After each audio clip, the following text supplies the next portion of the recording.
You serious?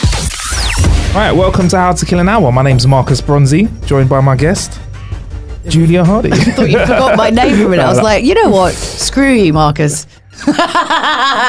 With my guest, who are you again?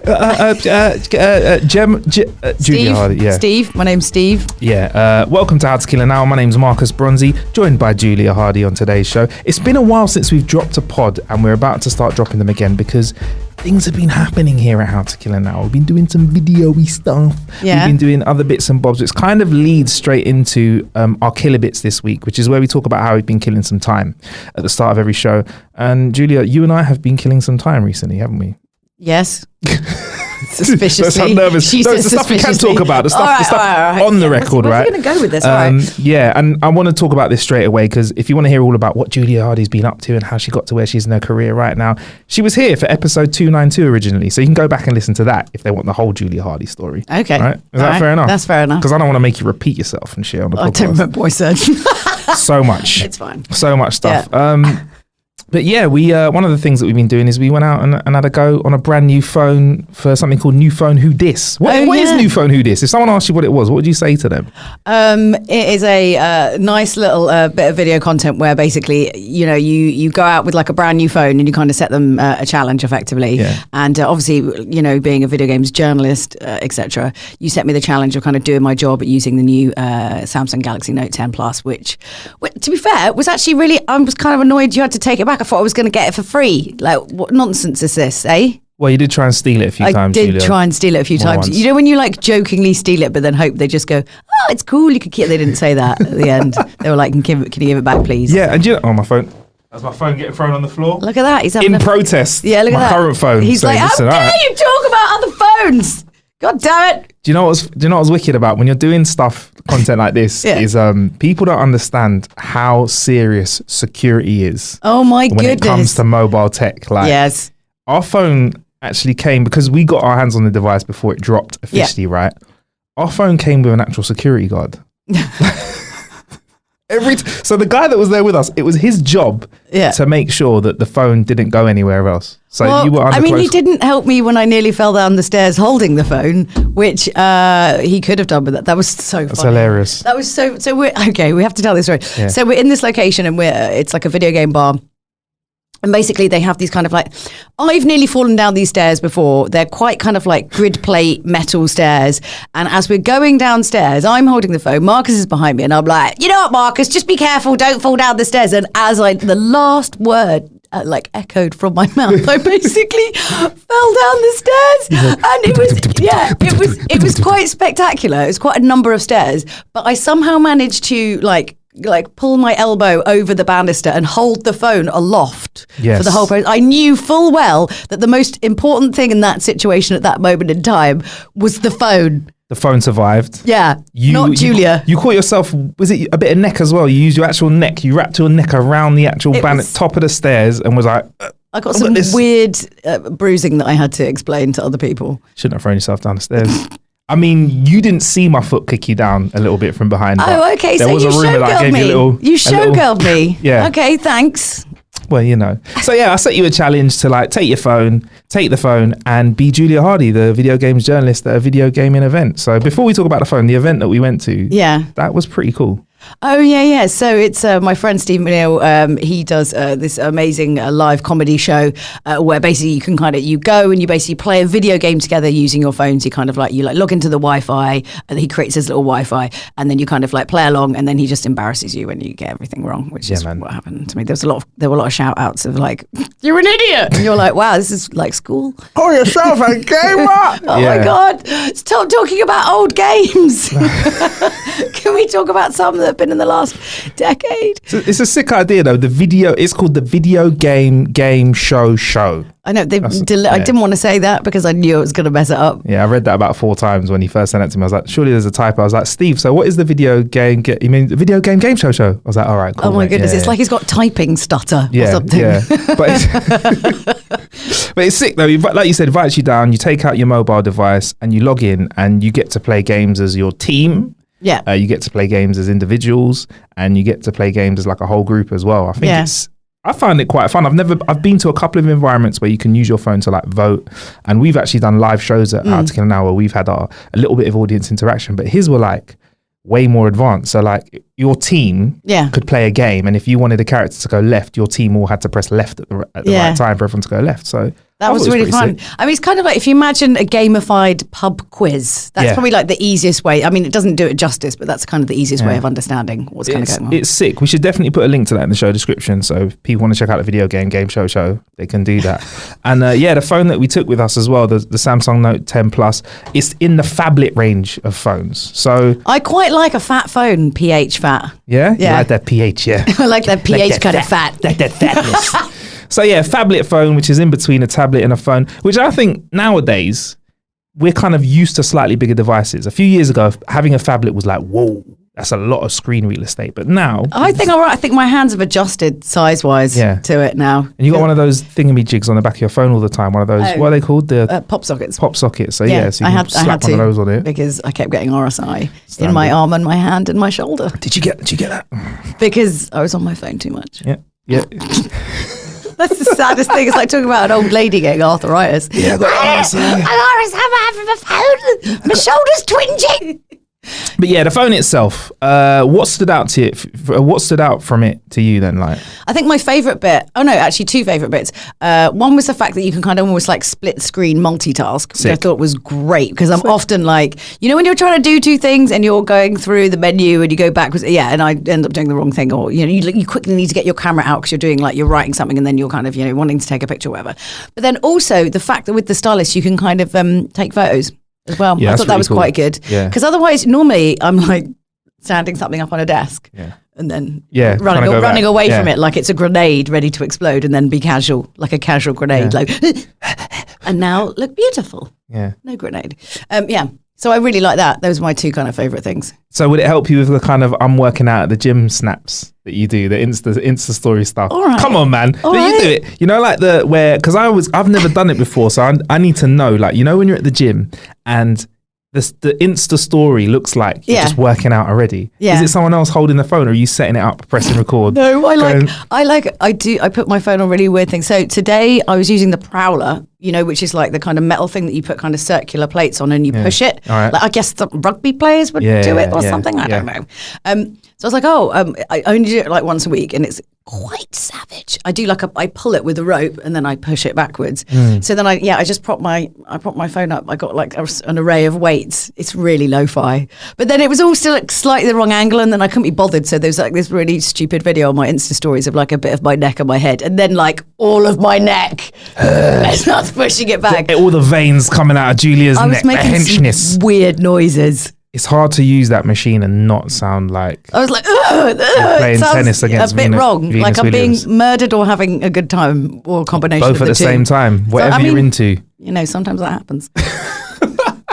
But so you got the stylus. Also with the stylus, I remember we could use gestures with it as well. So you can flip the camera around too. Like you said, it was like Harry Potter style stuff. So you could like flip the camera over. If you want to be a phone wizard, it's definitely the one for you. So like a flick up and a flick left and right. You can actually do loads of stuff with the camera. You can also like set it manually as well, which is pretty cool. So you can adjust what it does. So what would you do? What would you have with a flick of your wrist? You know what I would actually like to see is the fact whether you could levitate a phone using the stylus. Why can't they bring that out? Because you know what? Sometimes you need to get rid of like the double chin. Yeah. And you need your phone to be up higher. You can't put it on a table. You need it like a little bit higher. Although you would be pointing in all of your photos, but I would take that over a double chin. So you want the actual Leviosa in real life? I mean, they've got to be making that. We've got maglev trains, right? They can make trains float. Why can't they make a phone float? Come on. It's your turn, Samsung. You got to do it. A phone. A phone. Get my phone to work. Well, they could be called a phone because it's a flying phone. A flow barmone. Also, I'm going to run through some stats though, because some people have been asking me like in the DMs, like what does it pack inside? So 256 gigabytes internal on the Note 10. On the Note 10 Plus, I believe you can throw a micro SD card in it as well. Yeah. RAM, 12 gig of RAM. What? Jesus! I read that a couple of times. What? That's a ridiculous amount of RAM. It's a lot, right? That's a ridiculous amount of RAM in a handset, right? Yeah, it's ridiculous. Yeah. And it's got a vapor cooling system, right? And the reason I mentioned the RAM and the vapor cooling system, a vapor, is that makes it great for gamers. So with that big ass screen size, you can actually play games that previously you'd kind of like a few generations of phones back, you just wouldn't be able to play. So you can, Fortnite is something that you can play on it. It's madness. Games like FIFA and other big releases are games that you can really get your hands on. Like as a gaming journalist, what does that mean to you when you know that games that previously were only on console that you can now have in your pocket and play like that? Okay, well, I still think there's still this sort of divide between like mobile and other types of game. And I think, if you talk to any person who, plays, I don't know, Candy Crush or whatever kind of, game like on their phone, they still don't really consider themselves to be gamers. So what's quite cool about kind of console and like bigger titles going on there is saying that, like, say you might play Fortnite on your phone, you might play FIFA on your phone. You might then be like, I might get a console because that's the game that I like, but it's like better on this other thing. Do you know what I mean? So it could actually bring more people into, the wonderful world of home gaming. Bring them in. Bring them in. Bring them in by the droves. Lure them in. Lure them in.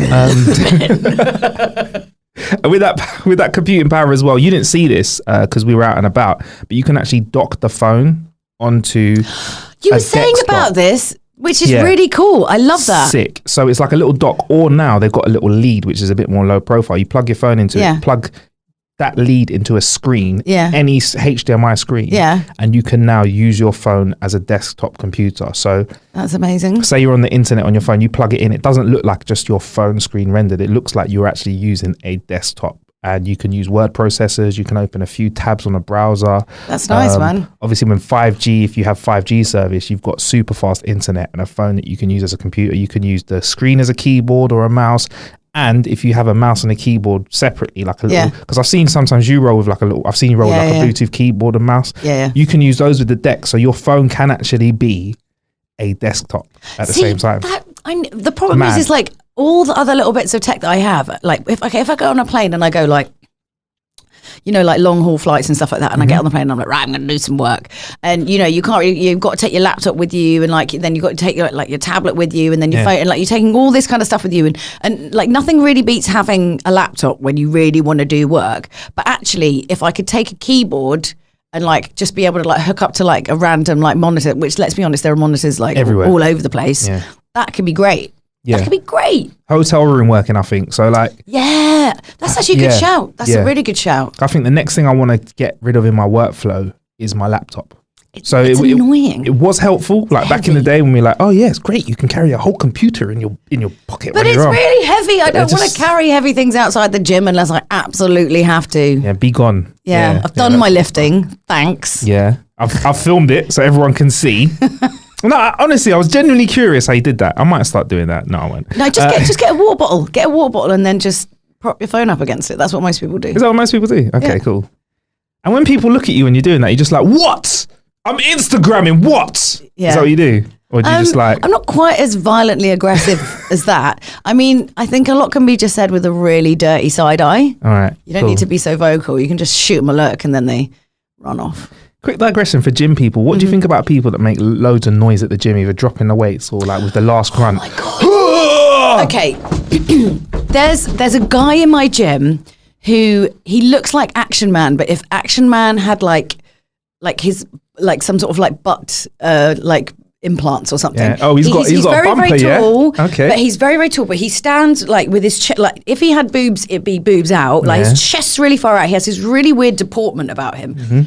And when he lifts really heavy, and when he does proper deadlifts, like he has so much weight on there, like it's just ridiculous. But he drops it. So he lifts it and then he drops it. And he lifts, and it's like, okay, if you can lift it, put it back down again, because you're only doing half the exercise. But when he does it, he makes so much noise. And even like through headphones, it's like someone jabbing your ear, like with a spike.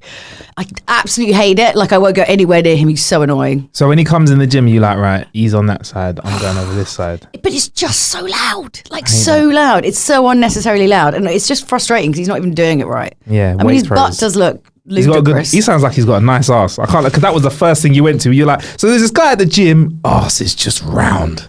So round. I mean, it's basically that Kim Kardashian cover. You could literally eat an entire like picnic for one off the back of it. Off his cheeks. Off his ass. Yeah. So he's got real strong bum game. He has, but then maybe, I mean, I don't think he's doing the move right. But apparently he's got a really massive ass. So maybe he's doing it right. I don't know. Maybe, Who am I to maybe. judge? You should ask him. Maybe you should go up to him and say, look, What, bro. just can I have a picnic on your ass? Yeah.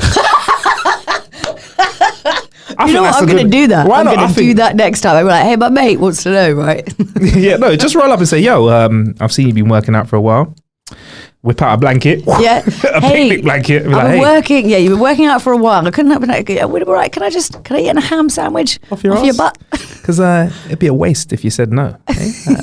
That's a A good chat new chat up line. Yeah. Next time I Julia's could on the eat- show. So here's my husband, my fiance, picnic bum. The phone. Cameras. It's got Yes. a good few cameras on it as well.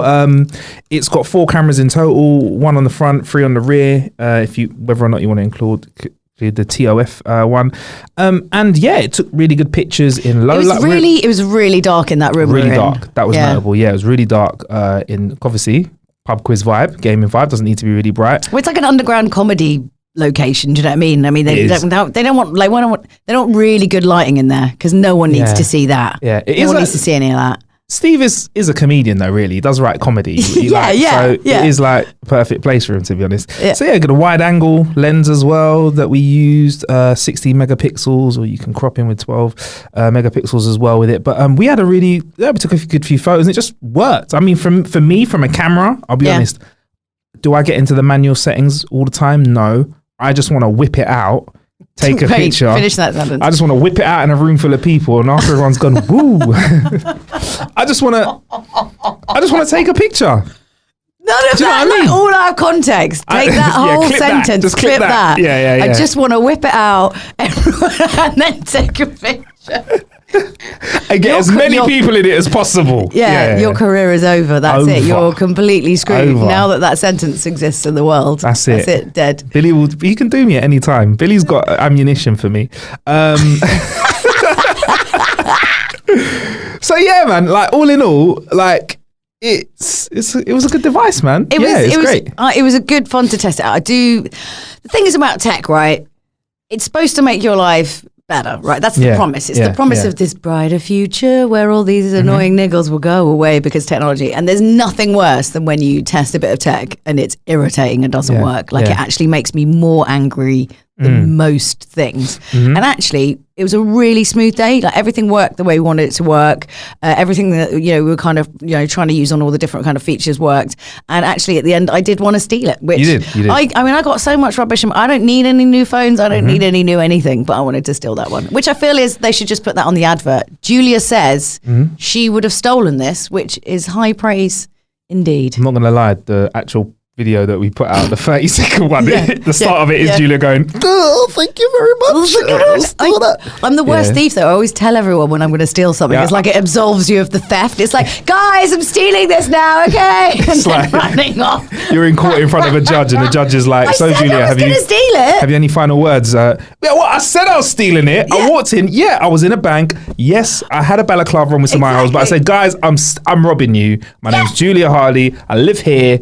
But I just want the cash. Legally, they have no leg to stand on if you tell them you're going to do it first. Get me. Right? Yeah, You know what I mean? I agree. I mean, I don't know the law, but I assume that's how it works. 100% that's how it works. 100%. I believe that the laws are all in my mind and I just make them up as I go 100%. along So until someone tells me otherwise. I mean, perception of the law is how you perceive it. Do you know what I mean? So if you see it in a certain different way, why not? What was that bit of The Simpsons where he starts driving through all the red lights and he's like, if I can't see it, it's not illegal. I like to use that as my life motto. So as you do, just shut your eyes and you're all good.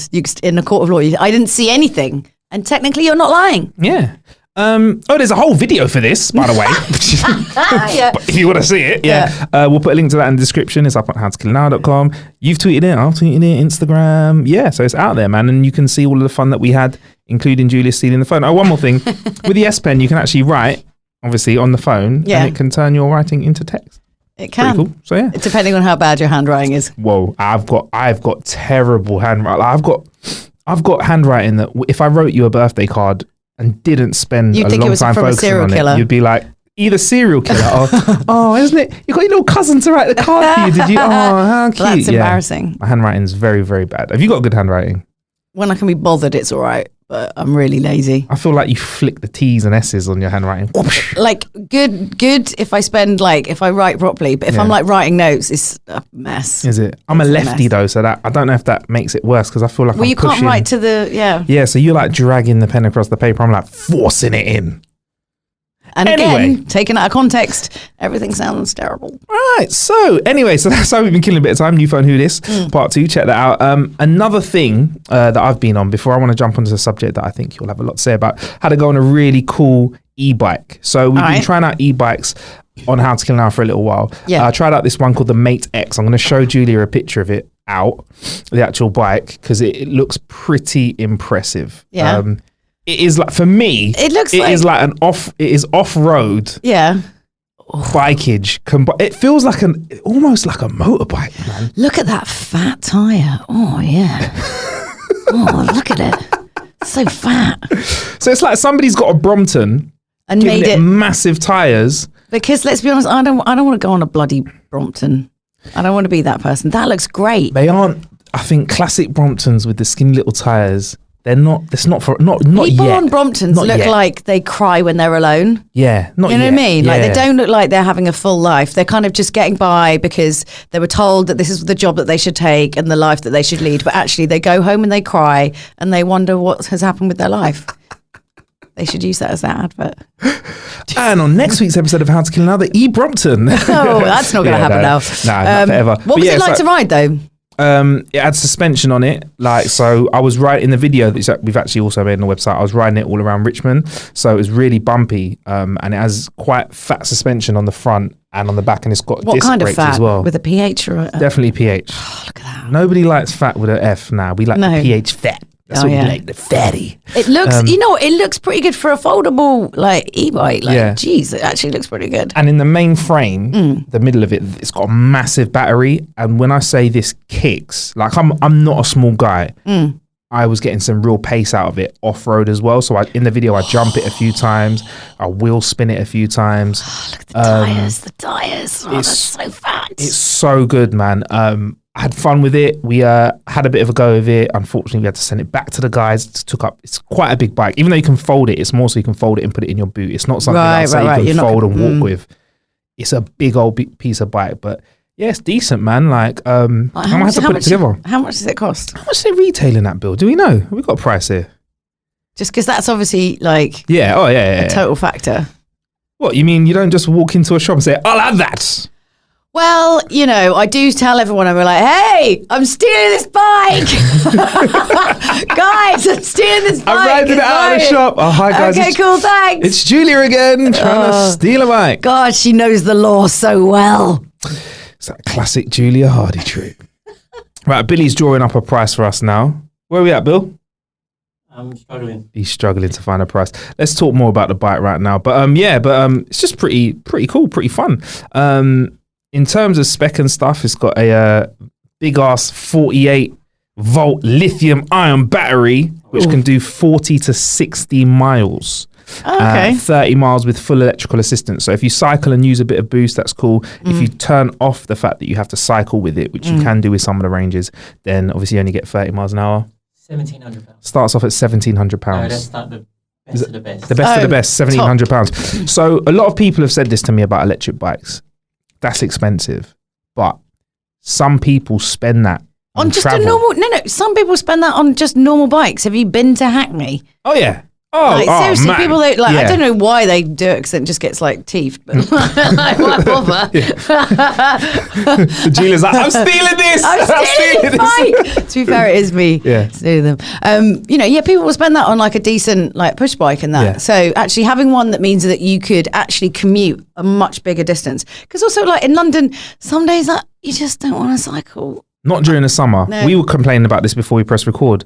How awful certain tube lines are during the summer, exactly. Like the central and actually, line. at least this would be moderately consistent. You got your wets with you, whatever. Yeah. I once actually cycled from East London to West London to see if I could do it. All where the way in from East and where to West? Bethnal Green to Ealing. Jesus. How was that? Mixed bag. It got really cold about halfway through, but then I was halfway through and I was like, crap, I'm going to have to finish this because I'm like halfway through. It's just going to take me as long to get back as forwards. And a mate of mine was having a birthday in Ealing, and I thought this was a really smart way of getting there. And then turned up and was just like, oh God, what have I done to my legs? Tired now. Yeah, and then was there for like an hour and a half, and then was like, I need to leave. Got the train back. You got the train back? Yeah, Okay, it was really like it took hours and hours and hours. It was a nice cycle, but it just the weather turned halfway through, and then it just was a horrific death march. Yeah, good old Great British weather doing its thing. Sometimes I feel like the skies just wait for you to step out your house and be like, aha. Well, this is what I say, like, when I go to America and stuff like that, everyone's always like, why are you taking this entire rucksack with you everywhere you go? I was like, because I come from London. Yeah. Right? In my bag is a fan, sunglasses, a jumper, a jacket, an umbrella, and potentially a raincoat at all times. Standard. And like, even if I go out, like when I'm in the States, like if I'm in LA or something like that, I just can't not take a jacket with me. It just, it fills me with such fear to be outside without one. Because things can happen. Yeah. What then?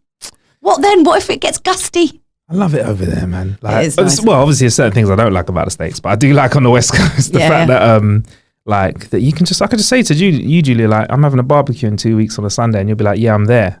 And it, like, we all know the barbecue is going to be nice, sunny, and warm. Whereas if I did that over here, Yeah, no, forget it. yeah, mate. I mean, even in the peak of summer, it's risky. Yeah, fuck It's just that. risky. Yeah.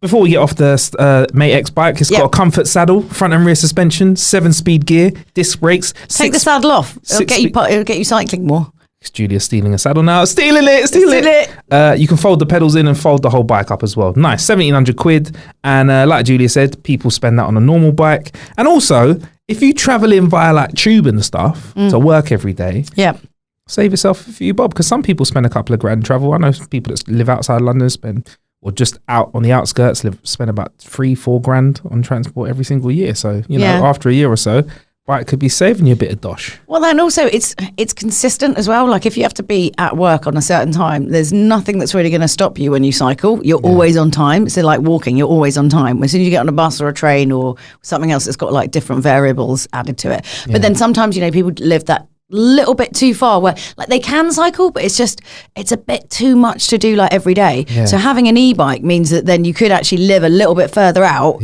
rely on that last bit of, you know, like push to get you through it. That's actually makes a lot of sense. I'm all over that. Plus, I'd like to go into work and not be sweating like a pig. And then you saved the last bit of the journey for the electric bit so you could just like cool off and you don't look like a complete sweaty, like damp mess. Julia knows what I look like after cycling. Anyway, that's just everybody after cycling. Yeah, it's not nice. Damp mess. So we've done phone and bike. Yeah. Now we're going to do some entertainment stuff, Julia. I'm just going to show you the article. Wait, is this I'm going to show you this is what we're going to talk about. Oh my God, it's so good. It's really... Let's just clip that. Really, really. Okay, so here's the thing. Being part of the nerd world... Yeah, man. Everyone's like super into like their comics and superhero stuff, and I can kind of take it or leave it. It depends kind of how it's done. I'm not kind of all for it. Like I didn't really get on with Daredevil. I just thought like, why is he just getting so angry about gentrification?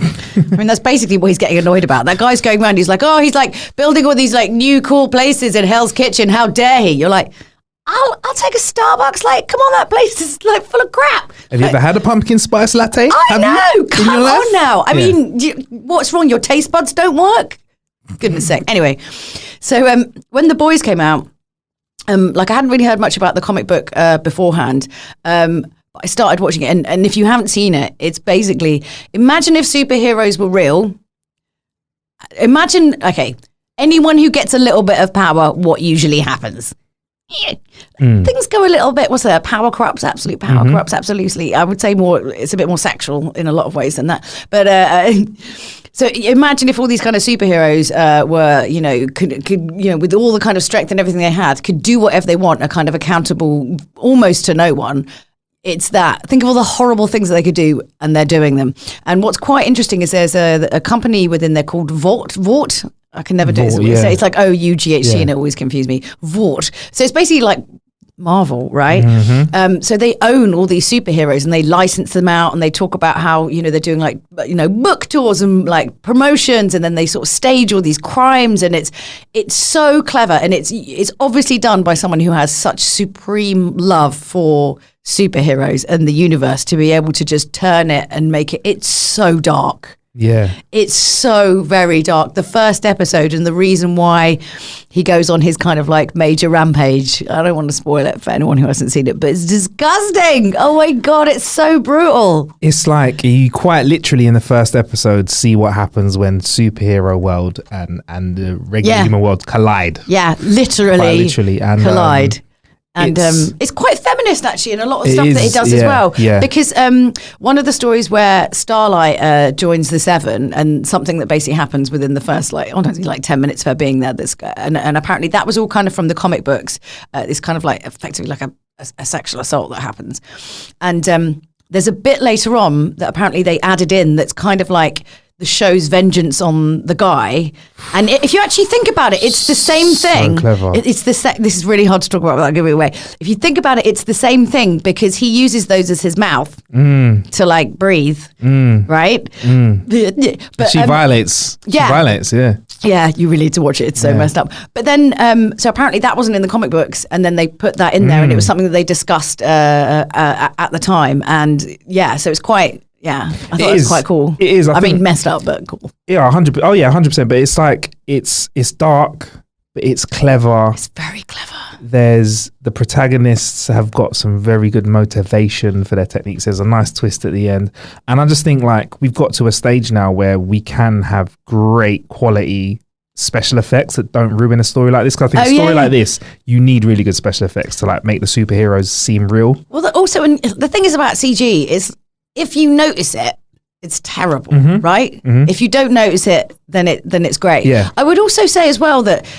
we've sort of got to this point where there's too much TV. Do you find this? Like there's Way too much loads out TV, there. and actually the standard is great, and you can actually get into anything, really, if you're sitting there and watching it, and you can kind of like the standard sort of high that nothing is horrendous. But I feel like now I've kind of got a bit sort of, I don't really just want to watch anything, and I watched like a few episodes of stuff. But with this, I was like hooked from like the first like 10 minutes, totally binged the entire thing, and actually went back and started rewatching it because I was like, yes. So, you did a double. No, I haven't finished this. I haven't finished my double watch yet because I had to go away for work. But I will, and like I watched it again. And was like, oh, there's other little bits that kind of I missed the first time around, like stuff about the universe and that. I don't know. I'm getting quite snobby. I'm getting quite snobby about everything, like video games. I'm getting quite snobby about TV. I'm getting quite snobby about films. You have to though, because there's so much choice out there. Because there's people I know that are like, I'm going to watch everything. I'm like, you're going to have no life.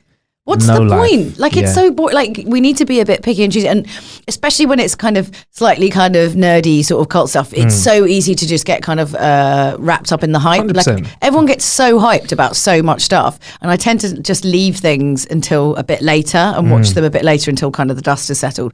But with that, I think it was just because I'd stolen my friend's Amazon Prime login. I'm stealing this, Christy. She's like, it's fine, and it came up, and I was like, oh, okay, this is a superhero thing. And it was like a Sunday. I didn't really know too much about it, and then just started watching it and just smashed through it. And it should be obvious to some people, but it wasn't to me. I thought Amazon Prime was still, I thought there no longer was the deal where if you had Prime delivery, you got Prime for free, video for free. I thought, oh yeah, they only did that like a few years ago. No, it's the same actually. Still the same, yeah. So I don't have it. I just nicked my neighbours. Nicked it, it's all right. Standard. You know what I'm going to do actually? I think I might sign up to Mubi. Because Netflix I can kind of take or leave. It is like it's good, it's fine, but I know what I'm like if I have Netflix. I don't do anything. I just watch anything. And Mubi kind of like it's sort of like curated, kind of like cinema. You know what I mean? Yeah. Cinema. Yeah. So I'm like, if I'm going to watch a film, let's watch. Something of a movie, film noir tonight. You can watch your Marvel. I'm going to watch. What's the Wolverine one that they did in? What's the last Wolverine film? They did a noir version of it as well. They did it's just called his name, Logan. Logan, that's it. Yeah. Logan Noir. They did that with what was the other thing they did? The Mist. Did you ever watch that? They did that in black and white. I don't know. Was that a Stephen King book that they turned into a film? The Mist. Yeah. Was that quite literally a film where there was mist in it? Yeah, but the mist had like weird messed up things in it. There was stuff in the mist, and did they hide in like a supermarket for a little while? Yeah, and then it all becomes about like religion, and it goes really weird and quite dark. Might be why I'd stop watching the rest of the film then. Quite possibly, yeah. I like films that are just named what they are though. That just helps me a little bit. Logan, know what that's about. Wolverine, know what that's about. Have you been playing Control yet? I've not, but we wanted to talk about that on today's show, so let's bounce onto it. Let's do it, man. Let's do it. Oh, the only reason why I say that is because it's very cinematic. Now, the guys at Remedy, they obviously did like Alan Wake, they did Quantum Break. Quantum Break was all right. It was good. It had like kind of big name actors within it and stuff like that. But the one that I loved most from Remedy was Alan Wake. Like, I love it. It's stupid. He's like a Stephen King man lost in a wooded forest with only a lamp to light his way. It's ridiculous, but I love it. Like, it's brilliant. It was so much fun. And like, it really felt like Control was kind of this weird blend of just those two. And I know when they originally kind of started talking about it, I was a bit like, it just feels like it's going to be a blend of these two things. I don't know if that's going to like kind of work. It seems like a mishmash. I'm not completely sold on it. And then through playing it, it's so good. This is the problem with, you get no real sense of a game ahead of time, because the way that they kind of cut trailers or the way that the news comes out, and depending on who you are and what you're looking for, you're either told the right information or you're not told the right information. Yeah. So you end up getting like it's like sometimes watching trailers where they just cut them in the wrong kind of way that don't really explain what's going on. And then I played it, and I'm like a really big kind of David Lynch fan. I like really weird cinema. And basically Control is like CSI Suspiria. If you've seen Suspiria, okay. I've not seen Suspiria. Okay, you're talking to a guy that's hammering through all of the Star Treks and then picking up on things like the boys. So I'm out of the loop on this. All right, so Suspiria is a very disturbing film. They remade it recently, and I suggest you watch it. It's quite messed up. It's about a dance studio. That makes it sound boring. Okay, like so, like imagine like a CSI is like a Federal Bureau of Investigation, but it's being run by like David Lynch. Do you know what I mean? That kind of like, it's weird. Like there's something there, a door, and then it's not there, and then you're talking to this weird janitor, and somehow he lets you into his thing. Why does he have access to it? It's really odd. Who is this guy? I don't understand. And then basically you turn up in this kind of federal building, and there's been some kind of lockdown. All these people are like messed up. Imagine like it's like twisted people who are like levitating on the ceiling, and you go in there and there's like all these like people who've like been possessed effectively, who are like kind of coming at you, and you have these kind of like weird temporal powers that can kind of like lift and move things, but you don't really know what's going on. And actually what's good about it is that you go in there, you have no, like, you're supposed to be fighting your brother or something, then suddenly you're the director of the bureau because somebody decided it in the first like 5 minutes, which no one thinks is weird, and like your picture's on all the walls. Why is your picture on all the walls? This is weird, man, right? And then you're trying to work out what's kind of happening and kind of like, unlock down sort of like the whole building. But it's all the information is seeded so, like the exposition is so sort of slow. And it's kind of so, I don't know, like the mood of it and the tone of it as you're kind of going around, you're really intrigued. Sometimes there's way too much exposition in games. Like, oh, show me a cutscene, and they talk for 20 minutes about like, I don't, actually, you know what? Tell me less. Give me a reason to want to go through this place, to actually want to defeat bosses and attack enemies, because I want to get to the next bit, because I want to find out what the heck's going on, because this place is mad, trippy, yo. Is it? Is it? It's blunt. Yeah. Is it scary though? Because it looks like, for me, when I see like people that are half possessed and stuff, quite literally floating 6 foot in the air in the game. I mean, I've been to clubs where there's been similar situations. People so tweaked that they're just. That's a good ass club. They're on the ceiling. Yeah. Shit. Or yeah. Well, I mean, maybe not on the ceiling, but certainly standing in a corner just twitching. It's a little bit. It's not like full out horror. Like, they are possessed and they do kind of come at you, and some of them sort of have like red eyes, but it's not flat out horror. I would say Alan Wake was kind of scarier because that was like in a wood, right? And you only had like a torch, right, and things kind of. So it's not as jump scary as other things. Not yet. I don't know. I'm not all the way through it yet. It might get worse. Okay, cool. All right. Yeah, no, it looks really cool. Like, and it's something that I want to get into. But when you see the GIFs and stuff and the like stills that they put out, it does look scary though. If you guys don't know like David Lynch's stuff or Suspiria, like things like that, think of Stanley Kubrick. Imagine if like Stanley Kubrick made kind of like a Federal Bureau of Investigation like drama, like it's weird, so it's like real life, but then kind of weird odd things kind of appear out of nowhere and happen, and it's just it's that kind of vibe than like flat out, like The Shining. It's not terrifying, it's more kind of like chilling, and it's it's not like things kind of jump out at you. I read the other day that Stephen King wasn't very happy with the film adaptation of it. He made his own TV series. didn't do as well. But like he apparently he didn't like it. I think that film's sick. But like Kubrick was a bit of a git when it came to like filming stuff. Like the woman, I always forget her name. The Shelley. Oh God, the woman, the wife. The scene with the door, right, took weeks. She was a blubbering mess by the end of it. Like, there's certain directors that, you know, of course they get end results, but it's quite a brutal process. I think for the actors, and Kubrick was quite renowned for things being a little bit brutal. I mean, it's a great film. I'm it's worth it. But then, like, you know, if you had to come into work here and someone had to like mentally torment you to do the podcast for like weeks on end, you'd be like, well, no, that's not going to happen. That seems a bit. I mean, he looks the sort. Billy does do that regularly. Yeah. He does mentally. But imagine going to an office and you know your boss in the office is just like haranguing you and mentally tormenting you to do a job. But it's okay because at the end we have this great result. You'd still be like, your boss is a bit of a git. Totally get that. But if he didn't do that and the film wasn't as good, I'd be really pissed. But there's surely got to be other ways to like not like mentally destroy people whilst making a film. I don't know. I think it's similar. Like, I mean, people said things about like Cameron and things like the Abyss movie. Because I mean, but that's more to do with like being in a water tank. I hear that. Like for months on end. I hear that because they don't heat the water. That's because fucked. it's expensive. That's crazy. So you're just in cold water for months. I think anyone's gonna lose their mind a little bit. I mean, you know what? I'm a bit of a results guy, so I don't agree with like people being literally tortured to get me a good film. But if you got to go through a little bit of hardship, I mean, yeah. Are you as a Hollywood actor? I'm going to presume you're getting paid quite a bit of money to do the film. I know Jack Nicholson got paid. I don't think she did. Yeah, I don't know. But then you've got like actors like Leonardo DiCaprio and like Tom Cruise who like particularly and specifically brutalize themselves more than they really have to. Like Tom Cruise, like, oh yeah, I'm gonna make sure I do all my own stunts. I'm gonna actually jump over that building and break my leg. Yeah, he fucked up his ribs on the last on the last Mission Impossible. But he was actually jumping between two buildings. You're like, you don't have to do that. How old is Tom Cruise? Is he like 50 something? But I don't know. I guess it's in their mind. It's a kind of like. Oh Jesus, 57. He's 57 years old. Oh my God, he's nearly at pension age. What the hell, man? And he's hanging onto the side of planes. What the fuck?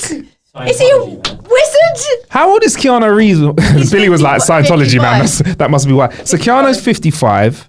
Tom was it 57? 57, yeah. Jeez. They're making the young boys in the cinema world look kind of crap at the moment. I'm just saying, if you're 57 or 55 years old and you're doing stuff like that, I'm expecting the blood of young actors. I don't know. I'm not surprised. There was loads of like facials that went around for a while that were like you can actually get like you can actually have a transfusion of young blood. That's something you can actually do. That's a thing. And what did it? Were people they saying don't murder people. It's not like a vampire. There's not like loads of like a transfusion that you do with your mouth around their neck. So you basically that would clamp go into on your stomach. Okay, but cool. No, but like it's like someone would give blood effectively, and then they use that and they put it in someone else's blood. There's weird stuff that goes on. I read a lot. You can tell I read a lot of like really obscure things. I want to know what your Google search history is like. That's a great other podcast. You don't. I remember writing stuff for like Vice, and then being like, I really want to sit on like private browsing. Because also, like, if you want to like make a joke, where it's like, right, okay, I need to make a gag at the end of this. They've got to be a celebrity that was like doing drugs or like was involved in something like really bad, but then had like redemption, and you end up doing really weird.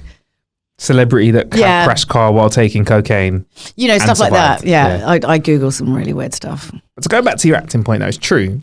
Some actors do put themselves through a lot to get the role done, and it doesn't work too well. Just like Heath Ledger, it didn't end very well. Like it was.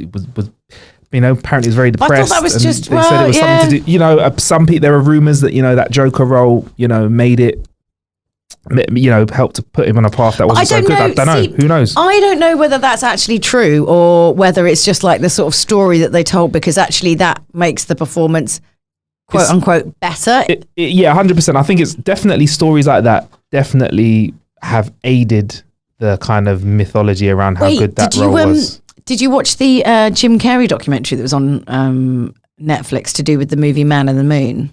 or Man on the Moon. No, but he went into a hole with that as well, didn't he? Okay, all right. I don't know if it's still on Netflix. If it's still on Netflix, it doesn't even matter that whether you've seen Man on the Moon or Man in the Moon, Man on the Moon, which is about Andy Kaufman, like one of the he was in like Taxi. He was like a Saturday Night Live comedian. I really didn't know anything about him. I just really like watching biopics for some reason. Well, it's not really a biopic, but anyway.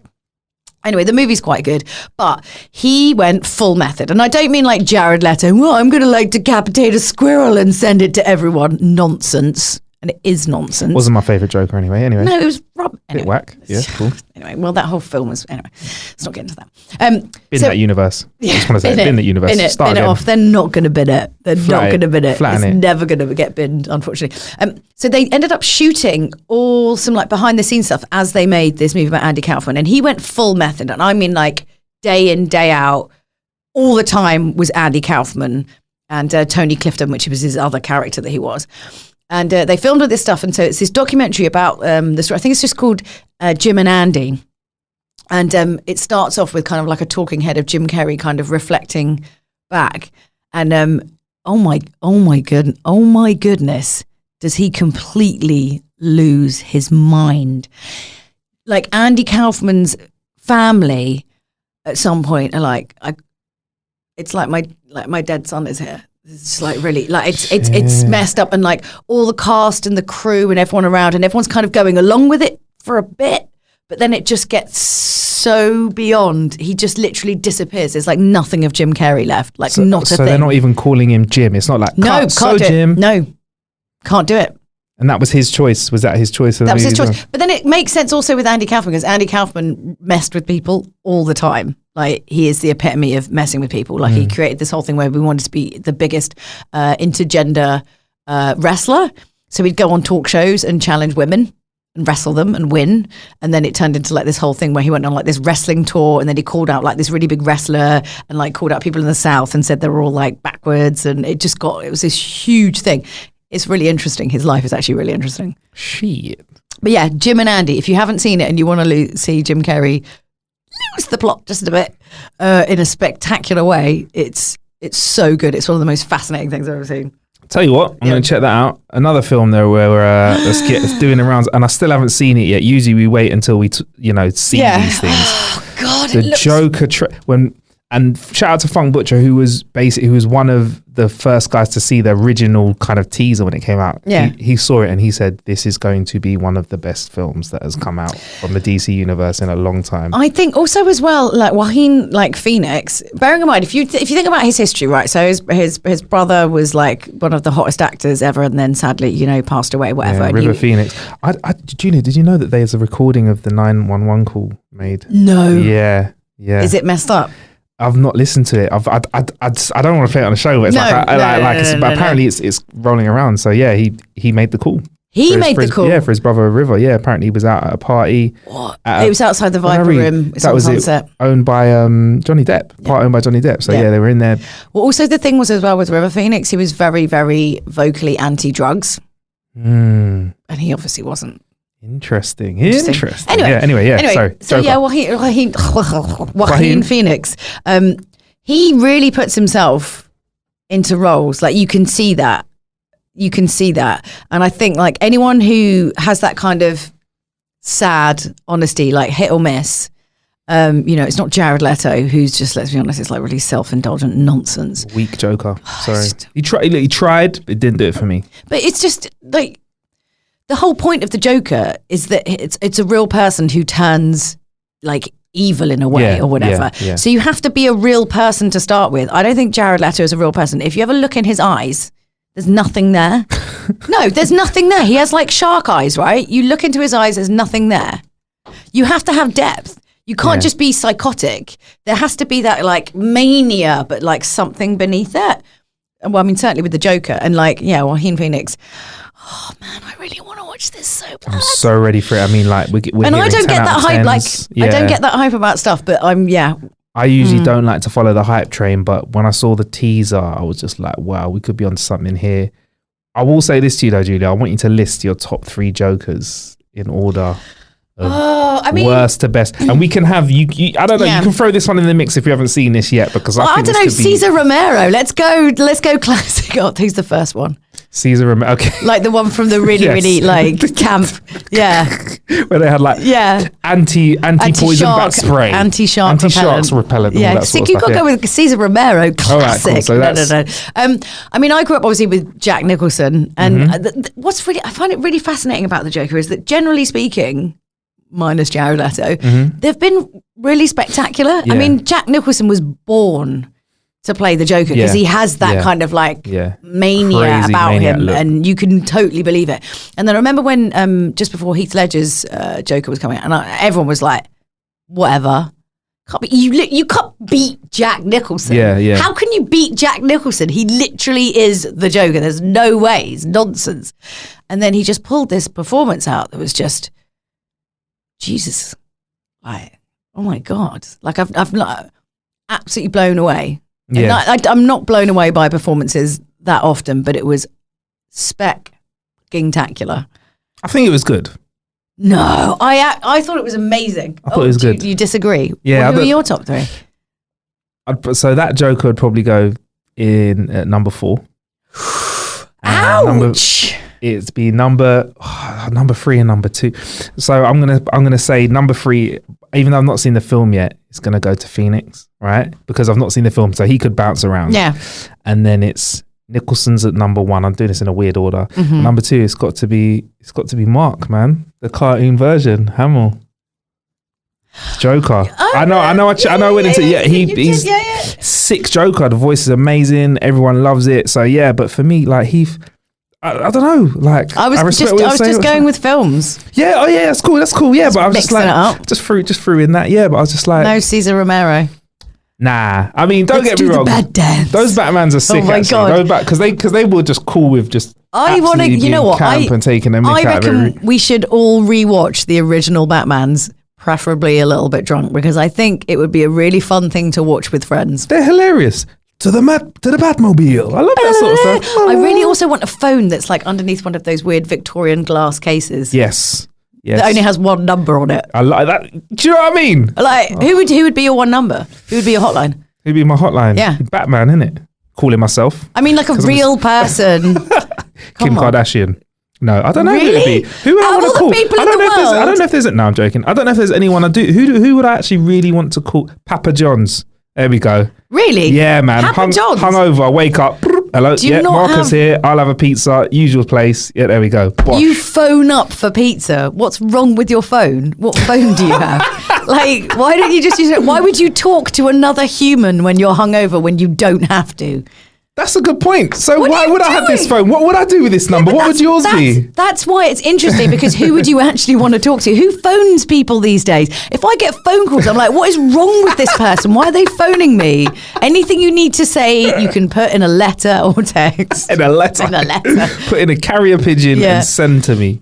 Who would who would be my go-to hotline? Probably my best mate. I thought it might be Picnic Bum from the gym. No, Hey, how's it going? I don't want to hear what anything he has to say. Hey, you didn't give me a number, but it's me, Julia. Just got some ham sandwiches here and a blanket with your name, your arse on it. To be honest with you, my sexy chat does involve food. Hey, do you want to come over? Got some pretty interestingly cured ham I got from Fortnum and Mason's. Got some pickles as well. I got some organic honey from the Hackney Farm, which has moments of lavender and truffle within it. And before all of that, we can have some toast. Oh my God. Turned into an M&S advert. Well, yeah, it's a sordid one. Rich creamery butter. Sorry, that's the Simpsons thing. Oh no! Oh my God, this blew my mind and I hate it. We're all going to die horribly in fire. So I'm showing Julia a video Bill Hader. Oh. Of Bill Hader turning into the 57-year-old Tom Cruise.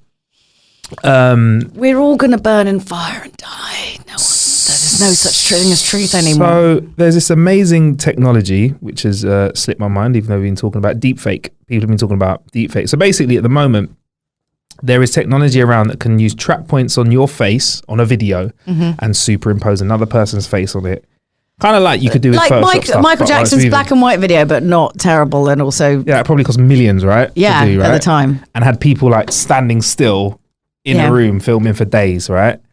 This you can pluck video from the internet or anywhere, like a YouTube video, and use this technology to use track points, then have another face and slap it on it. And people have been messing around with it. Now, there's a guy called Control Shift Faced on YouTube who's dropping loads of videos and terrifying the world. Fucking hell. Like, what does this mean for us now that I can put another face? I could put a face on yours. You can't believe any, like, okay, photographs and video used to be truth. Yeah. Like, it was the one thing that you could use in a court of law or evidence, or if you wanted to show someone. There was a really interesting Gene Hackman movie in the 70s called The Conversation, which is really, really interesting about video footage and how it can be misinterpreted. So basically, he's like a PI. He's been told to follow this woman by her husband because the husband thinks that she's cheating on him.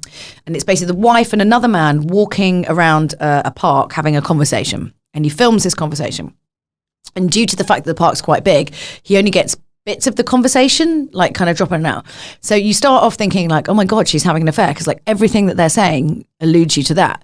And actually, as the course of the movie transpires, he finds all this new information, and actually everything they're saying has a completely different meaning. But like, because it's video footage and because it's audio, it's like, this is fact. She said this thing, but because you're looking at it in a certain way, you read it in a certain way. So, I mean, I think this has always been kind of an issue, but I've always thought about that in terms of if you were to see a clip of someone like, I don't know, what was that Christian Bale thing? You know, where he like lost his cool with the guy who was doing the lights, like totally lost his shit. And he was like, "You're a great guy, but you're really like fucking with me or whatever." And everyone's like, "Oh my God, what an asshole!" And like, don't get me wrong, he shouldn't talk to anyone like that. But you have no idea what happened in the 10 minutes, the hour, the day, the morning of that. Like, he could have just split up with his wife. He could have lost a baby. He could have, I don't know, this guy could have been doing it. It could have been the 50th take, and he's a perfectionist, and he's, you know, trying to get the scene right, and literally the guy decides to waggle the lights and it puts him off, right? And I'm not saying that condones him completely losing his stuff, but you would be, if you knew that information, you kind of be like, okay, I kind of see, like, we all have moments. Come on, we all have moments, you know. No one has a great day. And I always think about that, like, kind of context outside it. But now it doesn't even matter what the context is outside or anything, because we literally can't trust even the bit that we're supposed to think is true can be complete lies, and it's so terrifying. Like, if you haven't seen this clip, it's actually, and what's really interesting is the way that like Bill Hader's face, just he flashes into Tom Cruise so quickly. It's almost like something you see in a horror movie. Where it is, right? It's like he's possessed. Yeah, and it's a flash of a moment. You're like, oh my God, did he just? Yeah. Did I? It's so fast. It's crazy. Because like in the Michael Jackson black and white video, the morphing was very, very slow. Yeah. You know, it's like you can kind of see it obviously like happening in people's hairs going short and whatever. And now it's like a snap like that. You could just be somebody else. I'm so glad that this technology has kind of been developed now and not before the last presidential election campaign, because there's so much stuff that could have been put out there that people could have just said, my goodness, you're so, fake. Oh, that's not true, because you can mimic the voice, and you can like pretty much slap anyone's face on anyone else. How are we ever going to trust anything we ever see or hear again? It's going to be impossible. And the problem is we're now in a situation, where it's kind of trial by the public for anything. No one really wants to know what the truth is. It's like, I saw this, it's fact. We're going to move into a very, very difficult period, because not a lot of people are going to understand what this is and how it works, and not sort of say, actually, let me really think about that. So there's going to be this horrible period where people are going to get very angry about a lot of stuff that isn't true. And then hopefully we'll kind of come out the other side. And actually, I don't know, maybe in the end it will mean that people can actually start thinking about what it is they're having an opinion on before kind of just absolutely losing their minds about it, because we're going to have to get a lot smarter, because this stuff is just going to get a lot smarter, basically. I mean, if you can peel a video, because I think it's fair to say there's a video of everyone listening to this podcast, and you, myself and Billy out there on the internet. With this tech, I could take that video and just slap someone else's face on it. Can you make me someone else? Who would you like to be? Ooh. Tom Cruise? Yes. Could do a Tom Cruise? That'd be easy. Wouldn't that be, imagine if we lived in a world, right? Say we all like have augmented glasses or contact lenses or whatever it is. And you could effectively buy skins for your body, so that what it does is everyone else sees you as a different version. But I'm actually naked. But actually, I'm just really like rotund I'm and actually out of wearing shape. no clothes. And I'm wearing taking terrible this in clothes. the wrong But what direction. you see is I'm like proper Gucci ganged up to the hilt with like a six pack. Yeah. But because I've paid, $2,000 a month, so that everyone who looks at me, that's what they see. Sick. We need to market this now. Could we flip it around and everyone that you look at looks exactly how you want them to look as well? What so? I suppose so. I mean, you could just date anyone then, couldn't you? You'd be like, Date just slap myself. an interesting Everyone will look face like on me. it. Well, no, what's the one in Futurama where they had the Lucy Lou bots?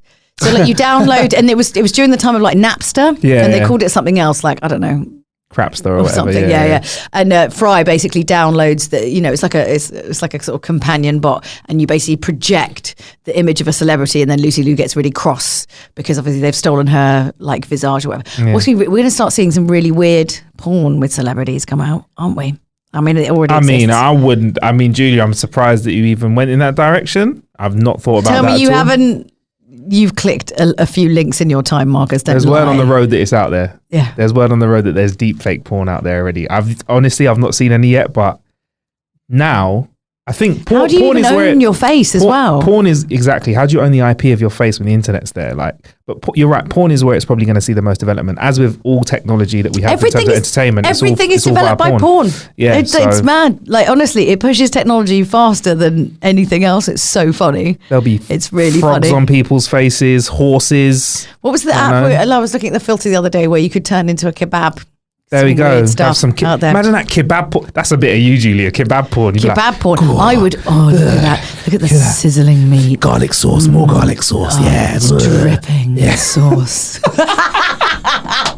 Oh my god! I need to stop. It's funny how your like sexy voice was like, oh yes, and I'm like, oh yeah, You sound like a sexual gnome, like a horny gnome. That would be my In this avatar. garden, Fages. Oh yes, oh yes. Oh yeah, Catch come me here. in the back of your garden. Go on, yeah. Oh yeah, go on, get down, get them weeds out. That's it, lower, bit lower. I'll turn my sprinklers on in a minute if you keep doing that. Anyway, thank you very much for being on the show, Julia. I've enjoyed you being on the pod. But before I let you go, you've been flipping busy at the moment, though. Like you've been out and about. Yeah. You've been doing some presenting recently abroad. Can we talk about the stuff that you've been doing? Some Xboxy stuff. Yeah, so I was just doing the Outside Xbox event in Gamescom. Yep, sick. So that was really, really cool. Actually, they're going to come to. We do like a really, really big one once a year. Yeah. Last year was Mexico. This year we're coming to London. Yes. So my mission is to get Larry Herb, and I'm like, oh Larry, I'm going to take you. I was like, can we make some additional content because it's my city? Sick. They were like, oh maybe. I was like, can I like take Larry out for the day and we'll just film him around London? And he was like, I'd love that. And I'm like, I'm going to take him to some really weird places in East London, like the Ball Pit Bar. Please. Like Larry, get in the Ball Pit. And if you don't know Larry is a man who does like a suit and a tie. He takes his job very seriously. He obviously has fun as well, but I just think it'd be really funny to shove him in a ball pit. Take Larry to the hood. Take him to a real chicken shop. Take Larry to the hood. Take him to Larry get some would wings. be scared. Take Larry. Say, I'm going to get you the best 2-piece and chips you can get in London, Larry. He would Enjoy worry this. about getting it on his blazer and stuff. Take him for a Nando's. He could probably do a Nando's because they have cutlery. Okay. Oh wow. Oh no, actually, no. He doesn't like eating around other people. He doesn't like eating around other people. No. Wow. So does he eat by to himself? be fair, I'm kind of the same. If I'm at work, I this is not why he does it, but I eat like a pig, so I don't like anyone watching me because people are really judgy and they always No comment. fucks. So I'm like, leave me alone. I am Mr. No Fucks. I'm like, yeah, but like if you're a girl, you're not supposed to. Anyway, nah, so, fuck that, Julia. Just eat it. So yeah, outside Xbox, and then I went to New York for the next Gran Turismo Championships. Sick. That looked dope. Yeah, it was great. It was really nice. Although we're staying right in Times Square, well, it was quite stressful, but it's because we were just around the corner from the PlayStation Theatre, which is where it was held. So that's great. The GT, like this year, GT Worlds. Oh, my, okay. So actually, we had some like proper drama at the end of the race. One of the drivers did something that was a little bit untoward, and then we're doing this like after show now called Extra Lap. And it was the most awkward conversation I've ever seen in my life. It was so awkward. Like these two guys who were just, and Coca Lopez, who was like third on the podium, his first up on the podium, was just sitting there, was so happy, but sitting between these two people who were like proper like, So what did one guy do to the other? Oh, it's not like an illegal move, but it was just like they're very keen to make it sportsmanlike. And like, because it's a proper racing sim. You're not supposed to just ram into other cars or do things like that. That's not what he did. But and it's not really an illegal move. But anyway, he just wasn't very happy about it. It was super awkward. But then it makes a really good story. So next time, now we got racing's all about the story, right? Mm-hmm. Like you talk about the racing, but it's also about like what's going to happen preceding this and like what's going to happen next. And, you know, these two are some of like the fastest GT drivers in the world. And what a great story to bring that up next time. There's going to be a little bit of a grudge match. We're down for that. So yeah, next stop is Salzburg next week and then Tokyo. Yes. And then the Phonicals. The finals in Monaco. I was putting the words together. The finals in Monaco. Yeah, which is quite fun. Your Instagram stories are going to be very lit then, because in case you don't know, Julia Hardy is an Instagram story connoisseur. You're the one that told me about the maximum amount of stories that you can put up. Yeah, because I hit it a lot. I did not know there was a wall there. Yeah, when you I don't know, because I forget a lot of the stuff that I do. So I do save a lot of my stories when I do particular jobs, so I can kind of go back and like look over everything, because it's a bit of a blur, and especially when you have jet lag, you forget half of the things that happen. So I'd like to kind of go back, and yeah, you can. If you get 100 things in a story, they tell you to stop. You did 100 stories in a day. No, it wasn't a day. It's when you like create a highlight. You use 100 story highlight. Yeah. Fuck. Yeah. Julia. But like I might be away for like 5 days somewhere really awesome. So you're taking like a bunch. That's only like 5,000. I mean, you know. It was really funny. Like I remember for ages thinking about like vlogging and stuff like that, and I was like, it seems like a stupid thing to do, really self-indulgent. And I think it wasn't until I got really happy with my job and I actually was like, my job's really cool. Like I love my job, that I was like, I feel like now I can do this with no shame. Totally right to share. Yeah. I mean, it's just, I think there's a lot of people out there who would love, there's no one who's done what I've done in my career. Like I'm like the first one who's doing it. And I think that's really important to show that you can have like a really wonderful life if you choose this path. Yeah. It's not all, because there's lots of different jobs you can do. My one's very specific. You know, I want to make gaming more mainstream. I love doing kind of live events that are really kind of, you know, high production values and look a bit fancy, and, you know, because it should be kind of respected. And sadly, people look at it that way, you know, and judge it based on that. So, yeah, I think it's important to show people that, you know, gaming is moving forward. And, you know, like most games journalists used to leave because they just couldn't afford to get a house, get a mortgage, they'd go into PR. There just wasn't any money there. And now we're kind of seeing, like at this, you know, we were at this event the other day, you know, there's a bunch of guys who've been doing games journalism and, you know, they're well into kind of like their 30s, like late 30s now, and can actually like buy a house and do stuff. That never used to happen before. People used to leave. So like things are changing. And I think it is important to kind of inspire people that like, if you work hard and, you know, you're really passionate about the subject, that, you know, if risk rewarded, there are some really great jobs out there, most of which I have. So you're gonna have to wait. Because if you want this job, you can fuck right off. Yeah, I will Marcus Bronzy you down some stairs if you come near me. Yes, I'm gonna take that. Right, I think that's a great. I got bronzied. You got bronzied. You got bronzed. Right in the back. Right. On that note, I think it's time we wrap up this episode. We've definitely killed an hour. Thanks for coming down to the show, Julia. Obviously, more than welcome to pop over. Thanks for everything, man. Checking out the next time you get like a cool bike. Let me know. What would you like to do? Like, so we may have some like bikey stuff coming. We may have drivey stuff coming. Definitely. Oh, drivey stuff. Drivey. All right. Yeah. You let me know when you get things with engines. All right. I'm stealing this. I'm stealing it. No. I'm up for anything really. Like, let me know. Right, I'm always up to kill some time because I like work. I'm on away and then I come back and I kind of pot around at home and do like bits of work here and there. But like, it's either that or I'm just sitting in my pants playing video games. So I'm welcome the distraction. Cool. All right. You're more than welcome anytime. Thanks for popping on the show. You have been Julia Hardy. I have. You remember my name now. Cool. Thanks. That's it. I remembered it. I've been Marcus Bronzy. Thank you for killing some time with us. Bless.